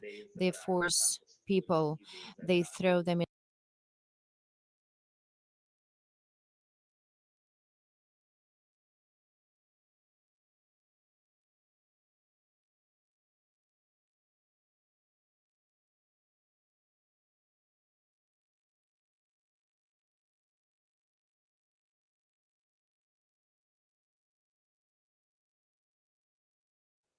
We turn now to the president of Ukraine, Volodymyr Zelensky. Mr. President, thank you for talking to us. I want to ask you right away about these referenda that are happening in eastern Ukraine. The U.S. says they're a sham and intended to take about 15% of your territory away. What happens to Ukrainians living in these areas if they respond no when they are asked if they want to be part of Russia? Thank you very much for your question. Thank you for an opportunity to talk to you today and with American people. Thank you very much for a very strong position from the White House and President Biden. The referendum can lead to very tragic moments. You started your question with an answer that is correct. Those people who don't come to referendum, Russians can turn off their electricity and won't give them an opportunity to live a normal human life. They force people, they throw them in prisons, they force them to come to these pseudo referenda, and they also announced mobilization. They're forcing people to fight, people from the temporarily occupied territories. A lot of people will be forced to do this. However, it's a very low percentage of people, even among those who are forced to show up to vote at this sham referendum. We see that there's no support in the society for this referenda. However, I see other threats when they if they succeed with this referenda. The ballots had been already prepared. The Russian government can officially announce that the referendum have been completed and the results will be announced. This would make it impossible in any case to continue any diplomatic negotiations with the president of Russian Federation, and he knows it very well. I have spoken about it publicly. I think it's a very dangerous signal from President Putin that tells us that Putin is not going to finish this war. That is what's going on. The Biden administration has built its entire policy around avoiding direct conflict with Russia. Once this annexation happens, does it change that dynamic? Whether the dynamic will change, what specifically do you mean? What kind of dynamic? The dynamic of the support from the United States. Is Russia using this as an excuse to say that it is being attacked because the West is providing Ukraine with weapons? If it is seizing eastern Ukraine to annex it? Yes, that's exactly so. That is correct. Look, he knows, he feels it, and his military leadership reports to him. He knows that he's losing the war. In the battlefield, Ukraine has seized the initiative. He cannot explain to his society why, and he is looking for answers to these questions. His society doesn't understand what kind of second army in the world it is that is not capable to win and to defeat Ukraine. Yesterday, President Putin said they will win Ukraine in 3 days, but now it's 7 months. Today, it's 7 months since Russia tried to occupy Ukraine, but they couldn't. And now he has to justify. He has to take steps to justify. He says, see, let's look at it. I am not afraid of Ukraine. It was a special operation, but now it's Russia. It's our territory. Look, we conducted referenda. Now it's the West who attacks Russia. Now the West attacks our territories. We have let the society join Russia, the society that wanted to be with Russia. and you see that he has announced the mobilization. It used to be hidden. Now you see that it has been announced publicly. For several months, they've been secretly mobilizing, but now they admitted that the army is not able to fight with Ukraine anymore. Their top level officers have been killed in Ukraine, in our battlefield. They did not expect the resistance that they received from us. Vladimir Putin continues to dangle the threat of nuclear weapons use. You've called this nuclear blackmail. Do you think he's bluffing right now? Look, maybe yesterday it was bluff. Now it could be a reality. Let's look. What is a contemporary use of nuclear weapons or nuclear blackmail? He targeted and occupied our nuclear power plant in the city of Energodar. This nuclear station has 6 blocks. And on top of that, a few days ago, apart from this station, he blackmails, he continues his blackmail related to us exporting electricity to Europe. I have mentioned before, in Energodar, we have the size of 6 of Chernobyl nuclear plants. Several days ago, they started shooting at another nuclear power plant. It's called Pivdenna, or Southern Nuclear Power Plant. The missile hit the area that was 300 meters from the nuclear plant. The nuclear plant lost all the windows and doors, etc. So he wants to scare the whole world. These are the first steps of his nuclear blackmail. I don't think he's bluffing. I think the world is deterring it and containing this threat. We need to keep putting pressure on him and not allow him to continue. For 7 months, the strategy of the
Oh my gosh, yes, I am always forgetting about the mic. Sorry, guys. Hello.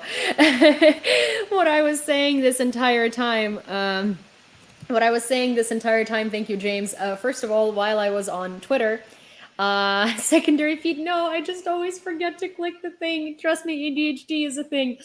But so I found something incredibly funny on Twitter while we were watching this. I was watching this. I watched the summary of this in Ukrainian a while ago, so it wasn't like prudent for me to watch this in English. So I was on Twitter in the meanwhile, and I was looking for some information that I could include into today's newscast, and I found the perfect thing that I want to show you. I also had put the link to this interview in the description of this video, so you guys can watch it on your own accord. It's like about 30 minutes. It's a lot of time to spend watching an interview, especially because I still have like a bunch of news updates to go through. So we are gonna do it that way, if that's okay. so you guys can watch it on your own time. Okay, so there is a very funny story that happened in one of the countries of Western Europe. So I'm going to show you the tattoo. So this is the tattoo. And it says DNR. DNR as in Donetsk Народная Республика, right? As in Donetsk People's Republic. DNR. There is a fantastic story with a happy ending. Oh, hi, Taz. There is a fantastic story with a happy ending in one of the countries of Western Europe. There was an accident that happened in one of the highways, and the truck driver was with the passport of Russian Federation was one of the people who was injured in that accident. Now, paramedics got to the spot, and they at that point at which he needed to be resuscitated. But after looking at him and finding this tattoo, the doctor saw the tattoo that says DNR 2014 and stopped resuscitating him and let him die. So not that the doctor was like, Ukrainian or stood with Ukraine particularly, but DNR in most countries abroad means do not resuscitate. So, and a tattoo stating DNR is enough evidence in most countries to stop resuscitating, because it's a written agreement that says do not resuscitate. And so this guy basically screwed himself over by having a tattoo that says DNR, because, well, this is what happens when you are a Russian fascist. And then another video is soldiers from most likely LNR or DNR who are sitting in the forest on the front line, and they're complaining about how they were dumped with no food or water, only with assault rifles. Okay, so I'm gonna need to mirror my video so I can show you this very quick. Actually, you know what? I can show it to you on Twitter, because I am pretty sure I just reposted this to my. We can do better than that. So I'm going to go on Twitter and I'm going to show you this fantastic thing. Give me a second. I'm going to share my screen as per usual, because I think it's just gonna be easier if you guys can read it yourself instead of me just like pausing it every 2 seconds and reading it for you. So give me a moment.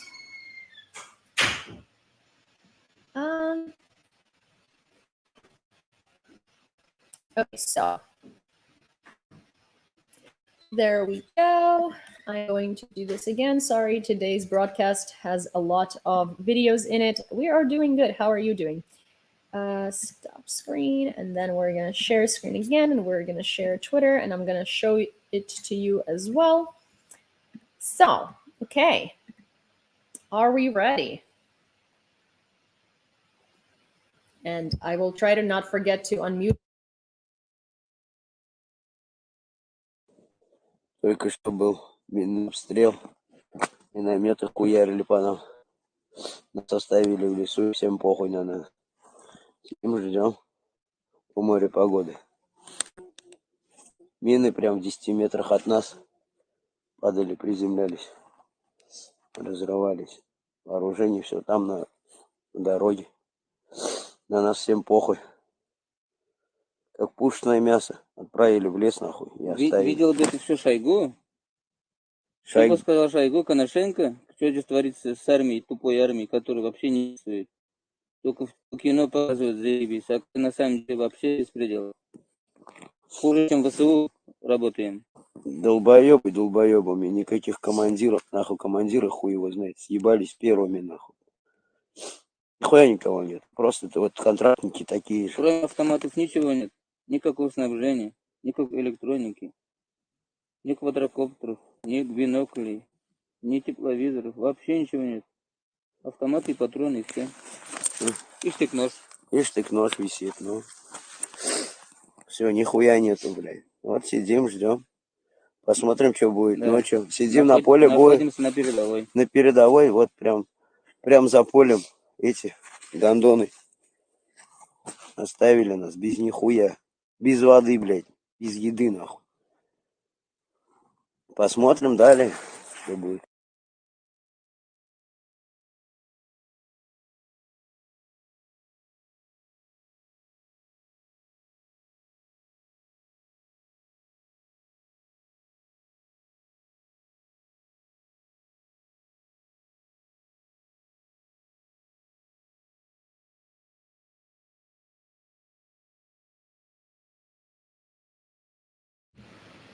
Yeah, I'm so very sorry that they left them.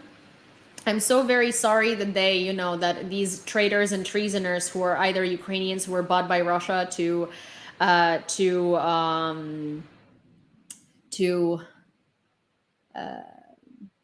give up their land, or the people or the people who came from Russia and decided that DNR and LNR belong to them, or Donetsk and Luhansk belong to them. I know I'm not muted anymore. I unmuted myself. I unmuted myself. I did. I'm so sorry. I need I need a better strategy. Oh my god. Yeah, I'm very bad at remembering things like that. Due to the announced mobilization, the Rostov region of the Russian Federation is closed for entry and exit. The summary of the General Staff. That's a region very close to the border of Ukraine. Japan banned exports of chemical weapons-related goods to Russia. As part of the sanctions, it also imposed restrictions on 21 Russian companies, including scientific laboratories. Poland, Ireland, Lithuania, Estonia, and Latvia have prepared a joint proposal for a total ban on diamond imports to Russia. An unidentified man staged a shooting in school in the Russian city of Izhevsk. According to the Russian media, 10 people were killed and 20 wounded. The local head of the region reported that the attacker shot himself. There was a very interesting other thing that I'm gonna show you that is connected to shootings in Russia. The Ministry of Defense of Ukraine published a photo of the torture chamber near Kharkiv. This is the Russian electric chair. Only this is not an instrument of justice for criminals, but a tool for Russian executioners and sadists who tortured Ukrainians, the Ministry of Defense wrote. Look at that. Look at that. That is a freaking electric chair, and that is a makeshift electric chair. Mobilized in the Russian Federation can be thrown to the front line with minimal training, according to British intelligence. Well, they have been. About 1.5 million Ukrainians, most of whom are women and children, are currently in Russia without an opportunity to return home, and their relatives cannot establish contact with them. Deputy Prime Minister for European and Euro-Atlantic Integration, Olha Stefanishyna, reported this. At the military registration and enlistment office in the city of Ust-Limsk, Irkutsk region of the Russian Federation, a shooting took place. The head of the conscription commission was wounded. The shooter was a 25-year-old man. He has been detained. So military commissariat, this man came in and shot the person who was drafting the people into the army. And there is also a video of the person admitting to having done that, and he says that he'd rather be in the army, that he'd rather be in the prison in Russia than on the front lines. Zelensky said that after the so-called referendums are held in the occupied territories, negotiations with Vladimir Putin would become impossible. Belarusian dictator Alexander Lukashenko arrived in Russia on an unannounced visit. According to the Belarusian media, Lukashenko met with Russian dictator Vladimir Putin in Sochi.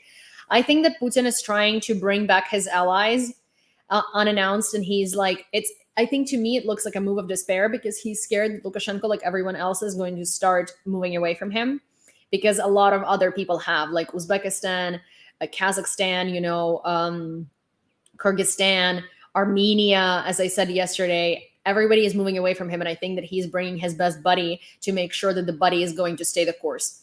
Because, it looks like no one's staying near Putin anymore. So I think that this is what's happening, and it's a move of despair. Another thing is, I think that shooting is a propaganda to stoke anger amongst Russians towards Ukraine. I don't know if that shooting is a propaganda, because what sort of anger towards Ukraine would it ensue? This is just a Russian man who does not want to be conscripted into the military, so he came in and shot the person who was doing the conscription. It would make no sense, and it would really not turn Russians against Ukrainians, because there are protests in minority regions in a lot of places against mobilization because they don't want their kids to die. So I don't think this has anything to do with Ukraine or would influence anything related to Ukraine, because it's not necessarily again, everything that comes out of Russia should be taken with a grain of salt. But at the same time, I don't think that this would have influenced any opinion of Ukraine. I think that this would have mostly been just done sort of out of protest for the for the military conscription.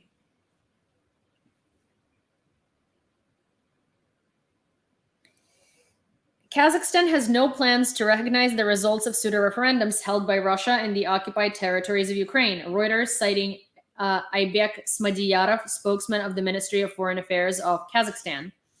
Yuri Ignat, a spokesperson of the Ukrainian Air Force, said that in recent days, Russian troops had reduced the number of missile attacks on Ukraine, but more often began to attack with Iranian kamikaze drones. Yes, that is very true. My dad has been telling me about it, and the kamikaze drones have been making some damage, obviously.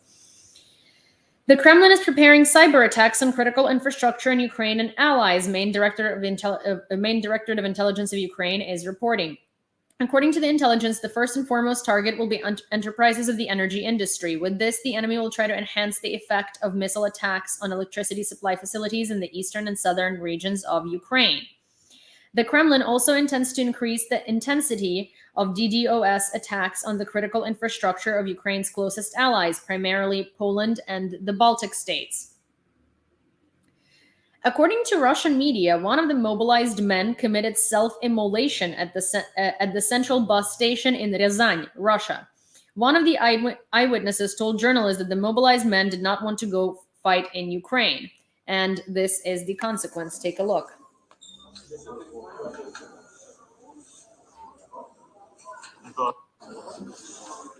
So this guy basically wanted to hurt himself in order to not go to fight in Ukraine, and instead of actually being looked at by doctors, he is he's being escorted by the police. Isn't that lovely?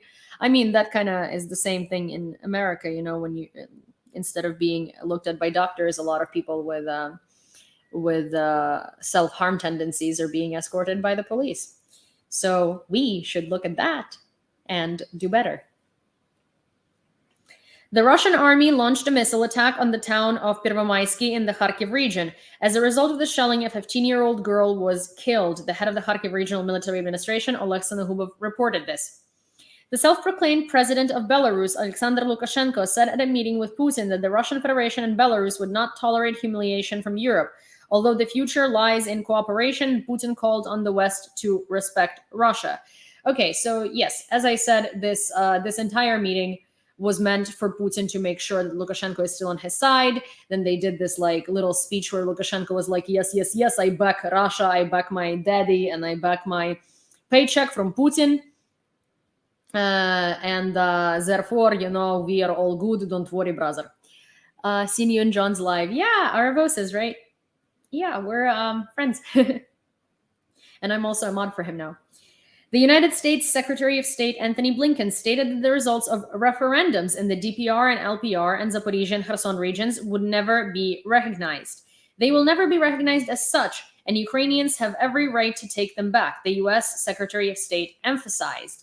See, the fact that that most of the Western countries now are speaking in very, very, very concrete terms, and they're not saying oh, well, we don't think Russia should do this. We don't stand by Russia. We don't support aggression, and kind of veiling around the terms. They're now being very concrete, and that's a big change because they see that Russia is falling apart. They see that at least Putin's regime is falling apart. They see that their army is a joke. They see that there is really nothing they can do to sort of salvage the situation, the situation they have inflicted on themselves by provoking a war in Ukraine. 60,000 men have already been mobilized in Crimea. The vehicles of the National Guard of Russia are parked around, and the summonses are being issued to everyone right on the street. According to available information, the occupation administration in Crimea has already mobilized 60,000 men. They have been taken to the training grounds in the settlements of Paravalna and Kozachya Bukhta near Sevastopol. They've been mobilizing a lot of men in Crimea, and so obviously a lot of them are Russian, but also a lot of them are Crimean Tatars, and they're targeting Crimean Tatars as a minority. And they've always been targeting Crimean Tatars. They have deported Crimean Tatars, committed genocide against Crimean Tatars 3 times before this, and now it's the 4th time that they're doing this. And it's deliberate, because Russians always target minorities to make them cannon fodder. And I can bet you that the Russians they mobilized in Crimea are actually going to get training. The Crimeans are actually going to be sent, the Crimean Tatars are going to be sent straight on the front line. Except they're most likely going to surrender. The IAEA has started negotiations on establishing nuclear safety zone in the Zaporizhzhia nuclear power plant. According to the IAEA Director General Rafael Mariano Grossi, he is meeting with the U.S. Under Secretary of State for Arms Control and International Security Affairs, Bonnie Jenkins. The focus is on the urgent establishment of a nuclear safety and security protection zone in the Zaporizhzhia NPP. The work to help ensure the safety of Ukraine's nuclear facilities remains a priority, and U.S. support is greatly appreciated, he wrote on Twitter. Germany has agreed on gas supplies from the UAE to dispense with Russian resources. This is a very, very good video to sort of go over the deception that international corporations have put on all of us by saying that they have left Russia, because realistically they did not. And this video will explain to you how and why.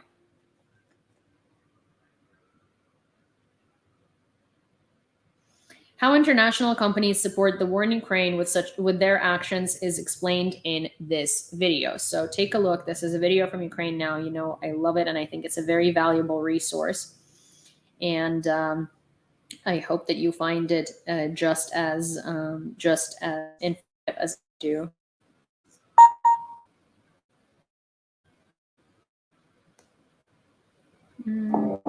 Okay. 1 second.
So there is that.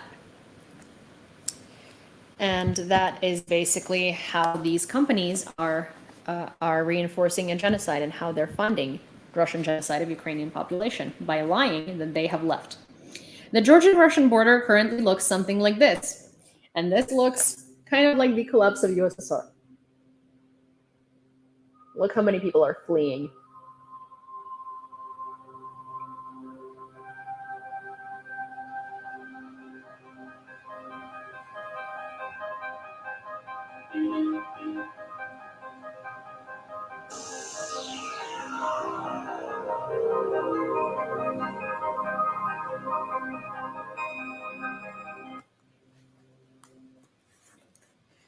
The European Commission will update the principles of visa policy regarding Russia, given a large number of Russians trying to avoid mobilization. So the European Commission will now introduce even stricter Russian visa regimes because of mobilization. The United States allocates $457.5 million to Ukrainian law enforcement agencies. Moldovan President Maya Sandu threatened to deprive the citizens of the country who would fight on the side of the Russian Federation in the war against Ukraine. First of all, this will affect patrizers who have both Russian and Moldovan citizenships. Oh, like dual citizens. So their Moldovan citizenship is going to be seized. Only 10% of the inhabitants of Melitopol agreed to support the pseudo-referendum due to fear of possible torture and coercion by the occupiers, Mayor Ivan Fadorov said. The Russians faced the problem when they could not find the right number of members of the so-called election commissions. Our residents did not want to cooperate. Yesterday, on the third day of this fake vote, they, the Russian Federation troops, managed to find only 20% of the residents who agreed to participate in this fake referendum. It is also interesting, out of 20% of people, of those that were found, only 10% agreed to support the fake referendum and voted yes. The 90% of the 20% voted no. That's hilarious. No, not bipartisan. This is they didn't mean bipartisan. They meant patrizers, which I don't know what that means. I guess that means dual citizenship. I know what bipartisan is though. Belgium will provide Ukraine with M2HB heavy machine guns, ammunition, and equipment for the military. The total amount of military assistance will be 12 million euros, but also very often these things translate things wrong, so it's dual citizens. Russian propagandists were given clear instructions on how to explain mobilization to Russians. Propaganda should convey to the people that the invasion of Ukraine is a people's war with NATO. The manual says that NATO intends to dismember and rob Russia, and Russian people are being killed with NATO weapons by NATO mercenaries and terrorists of the Kyiv regime. The West forbade Kyiv to negotiate. Forbade Kyiv to negotiate with Russia. NATO intelligence is collecting data on Russian territory in order to give Ukraine an order to transfer hostilities to Russia, the manual says. Yeah, well, I mean, at this point, I don't even think that Russians who are scared that someone's going to come into Russia are going to be willing to fight because they have nothing to fight with. And I think they're still not good. This is supposed to boost morale. This is supposed to boost their willingness to fight and to do something. But I don't think at this point you can. I think at this point there is anything that you can do to boost their willingness to fight because they simply are demoralized. They're demoralized. They know they're cannon fodder. They don't want to do anything. U.S. to provide Ukraine with additional $457.5 million to support civilian security. Putin instructed Kadyrov to suppress protests in Dagestan. So Chechens are going to come in. Chechen militia is going to come in and try to suppress the protests in Dagestan, and that's actually a very expected and a very crappy move on Putin's behalf, because what's going to end up happening is that they're going to be torturing them and they're going to be kidnapping them. They're going to be kidnapping the people who protested, because that's how things in Chechen are done. If you're against the government, this is what happens to you. You go into torture facilities. So now they're going to employ Chechen army, which is it borders with Dagestan. So it's an easy border, not border cross, but it's an easy crossing into the different region. And they're going to have that Kadyrov militia basically go against civilians, kidnap them, torture them, and break down the protests. Edward Snowden received Russian citizenship. The corresponding decree was signed by Putin himself. Armenia refuses to participate in CSTO exercises in Kazakhstan. Let me remind you, CSTO is the Russian-led version of NATO, and Armenia and Kazakhstan and a bunch of other countries are in it. And Armenia was supposed to be protected by Russia against Azerbaijan, and Russia did not do anything to minimize their conflict. So they're now separating from Russia and asking the West for the help because Russia was useless. And Mashbook says, because Kadyrov did such a great job in Ukraine, no, his troops are militia and they're not prepared to actually do anything but loot and essay and commit atrocities. But they are effective against the civilian population, because the civilian population is not armed, and these guys are okay killing, they're okay torturing, they're okay saying and stuff like that. So that's the problem. That's what they're going to do. US banks have begun to prepare for the worst case scenario in Taiwan. 57 billion of investments is at risk. China puts barbed wire on the border with Russia. On television in the city of Haihe, footage was showing that a thorn was installed along the bank of the border Amur River. Presumably the coast was fortified to prevent possible attempts to violate the border with Russia. So they put barbed wire. They put barbed wire on the border with Russia so that people who are trying to avoid mobilization can't come into China. China, who said that they're going to definitely be Russia's ally, and there is going to be nothing that's going to ruin their allyship and stuff like that. And then recently, they've just been politely flipping Russia off behind the scenes. China is so done with them. China is like, wow, that is a catastrophe, and that is a disgrace, and that is so incredibly humiliating. We don't want to have anything to do with them. Air defense shot down an enemy missile over the Dnipropetrovsk region, and Poland closed airports and seaports for Russians. Now let's go over the Kyiv Independent and see if they have anything that we have. Oh my gosh, this one personally for me. I don't know if you know who Yulia Tymoshenko is. Yulia Tymoshenko is the former prime minister of Ukraine. She was also running against Viktor Yanukovych in the election. Yanukovych is the guy that fled and that was impeached, and she was his opponent, and she lost the election to him. And she lost because people hated her so much. And he was like the worst possible scenario, but she was like such a corrupt, awful person. It happened very similarly as it happened with Trump and Hillary, like in which case Yanukovych was Trump and she was Hillary, where like we found out that she made a deal with Russia and that basically profited Russia a lot and robbed Ukraine of gas and robbed Ukraine of gas money. And it was like we were buying gas for such ridiculous prices that it was she was like in bed with Russians, and she was so corrupt. She was jumping from like a candidate to the candidate. She was like changing her alliances all the time. She's disgusting. And so she's been like trying to be back in the political arena, and her diplomatic passport has been seized from her because, well, she's not a diplomat anymore, right? Like nobody cares about her. She's a joke. She's a laughingstock. Ukraine's political veteran Yulia Tymoshenko sues government to get diplomatic passport back amid war. Former prime minister and leader of the Batkivshchina party, Yulia Tymoshenko, and lawmaker Grigory Nemyria are suing the foreign ministry after both were stripped of their diplomatic passports for not returning them to the ministry after a work trip. The Kyiv Independent learned from court records. Yeah, you don't need a diplomatic passport, Yulia. You're going to be fine. Political veteran, yeah. So that's very funny. Ukrainian forces destroy 5 ammunition depots in southern Ukraine. Russia uses criminal mobilization to exterminate indigenous groups. US has plan in place if Russia uses nuclear weapons against Ukraine. Russia unlikely to overcome fundamental structural challenges with mobilization. The Institute for the Study of War reports that Russian dictator Putin is unlikely to overcome fundamental structural challenges as Russia attempts to mobilize a large number of people to continue its invasion of Ukraine. The Russian armed forces have not been setting conditions for an effective large-scale mobilization since at least 2008. And have not been building the kind of reserve force needed for a snap mobilization intended to produce immediate effects on the battlefield. There are no rapid solutions to these problems. Russia's attacks kill 3 in Donetsk Oblast, injure 6 in Kharkiv Oblast.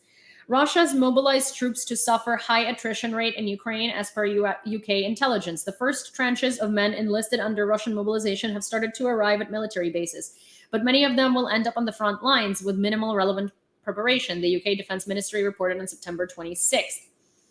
Moscow-installed proxies have begun military training of Russia's newly drafted personnel in Sevastopol, another Russian torture chamber discovered in Kharkiv Oblast.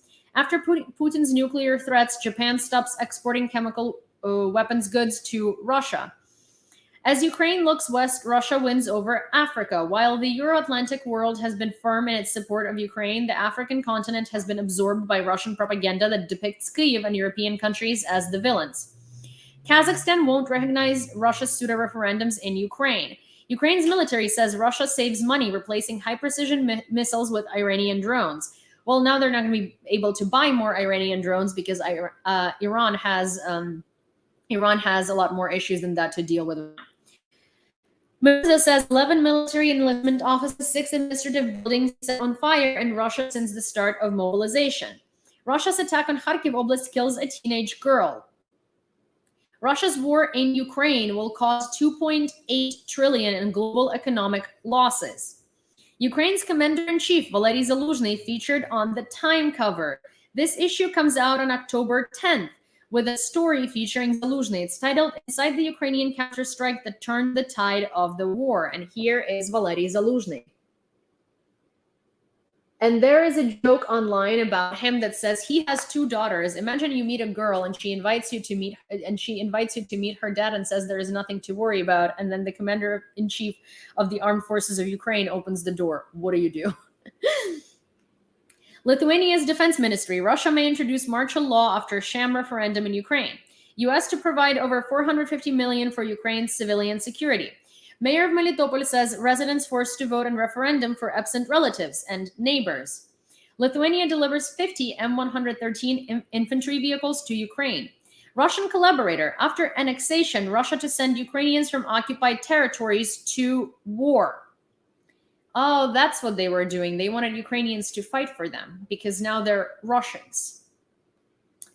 Russian missile strike kills 7 people in Pervomaisky, Kharkiv Oblast. UK imposes sanctions on 92 individuals, entities over sham referendums in Russian-occupied territories. Also, the only thing I want to say to that, yes, give those Ukrainian weapons. Give those Ukrainians weapons. They're quite literally going to turn on you. You're going to give them weapons, they're going to turn on you. They're so stupid. Russian airstrike wounds 4 people in Kramatorsk, Donetsk Oblast. U.S. Congress negotiators include $12 billion in additional aid to Ukraine in draft bill. Süddeutsche Zeitung, Germany proposes ban on EU citizens accepting high-ranking positions in Russian state corporations. Ukraine war latest, 260,000 Russians flee the country as Putin attempts to mobilize men to fight in Ukraine. Nord Stream 2 leaks into Baltic Sea. Danish authorities have instructed ships to avoid the Danish island of Bornholm following a gas leak into the Baltic Sea from the defunct Russian-owned Nord Stream 2 pipeline on September 26th. Hundreds of Russian vehicles, weapon systems seized during Kharkiv counterattack. Ukraine's Air Force reports shooting down 4 Iranian-made drones. So yeah. I usually only send one quote, but Eisenhower knew quite a bit about war, so I figured his teaching about morale was relevant. Let me see, Armin. I don't see the Eisenhower. Oh, here. So Armin sent another quote today. He usually sends one per stream, and they're always very relevant, and I, for one, really enjoy them. So, I hope you enjoy them too. So I'm going to put this one out as well, and I'm going to read it.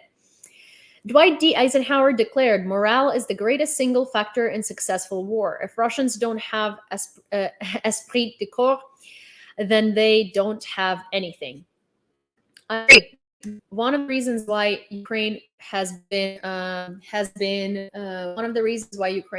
so successful is definitely morale, and is definitely the fact that we know what we're fighting for. Morale is so incredibly important.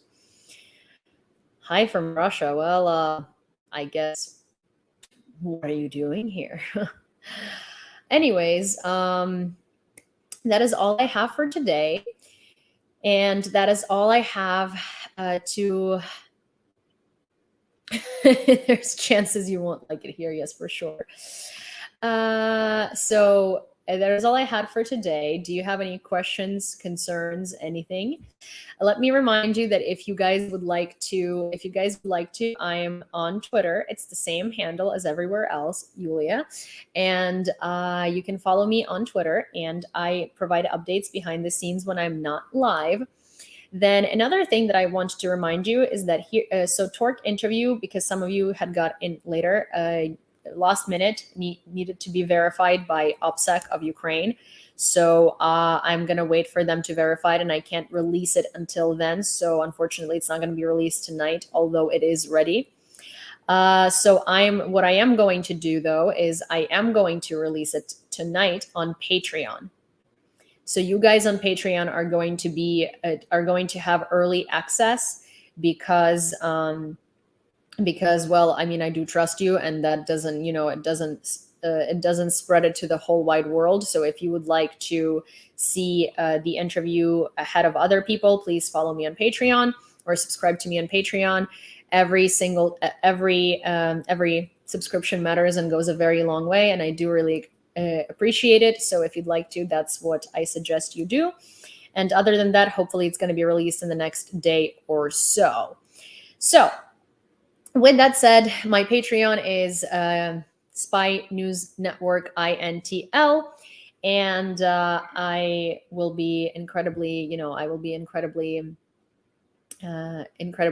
grateful if you could subscribe and help me deliver the news to you. But if you can't, that's also fine, and I appreciate you either way. So there is that. The Patreon link is in bio. It's also in my description on YouTube and Twitch. So hi Tony, or hi Tone Y. So yeah, so that's that on the interview.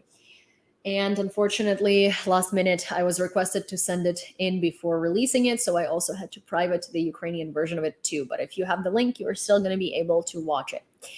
Okay, so thank you very much. If you guys have any questions, let me know. If you don't, then I shall go attend to my doggers and I shall go eat some dinner before I go heavily edit more stuff.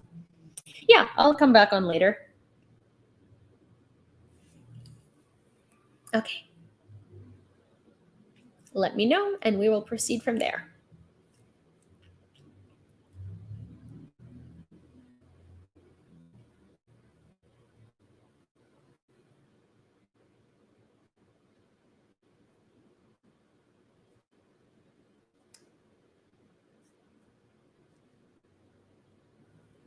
Oh, that's cool. All right. See you later, guys. Thank you so much. I have just written a request. The comment above. You should alive with operator Starsky 2. He's a Ukrainian soldier speaking English, was followed by many people on YouTube. I will try to reach out to him. Thank you. For sure. I will.